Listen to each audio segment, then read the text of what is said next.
السلام عليكم داوديال halkan waa telefishinka Home Cable Studio oo ku leeyahay magaalada Nairobi habeen wanaagsan ku soo dhawaada warka habeenimo oo xiligan oo kala aad la socon jirteen qodobadana caawa idinkuga hayna waxa kamid ah madaxweynaha Soomaaliya ayaa waxa uu daafuray wajiga labaad ee buugaagta manhajka dugsiyada dhexe hay'adda tayada oo joojisay isticmaalka calafka xoolaha oo ay dalka keentay hay'ad caalami ah isla markaana baaris u dirtay ra'iisul wasaaraha Soomaaliya ayaa waxa uu ka qayb galay shirka madasha Dooxa maamulka Puntland ayaa waxa ay dawladda Soomaaliya ku dhaliileen inayna wax mucaawinaha gaarsiinin deegaanadiisa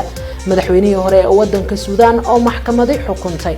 Kuuriyada Waqooyi oo hub cusub tijaabinaysa wararka ciyaarahana kooxda Liverpool ayaa waxa ay guul muhiim ah ka gaadhay ciyaaraha horyaalka Ingiriiska qodobadaas iyo kuwa kale ayaa caawa warkeena ku daawanaysaan u diyaar garooba anigoo Qadar Cabdi Cali ayana halkan ka soo jeedin doona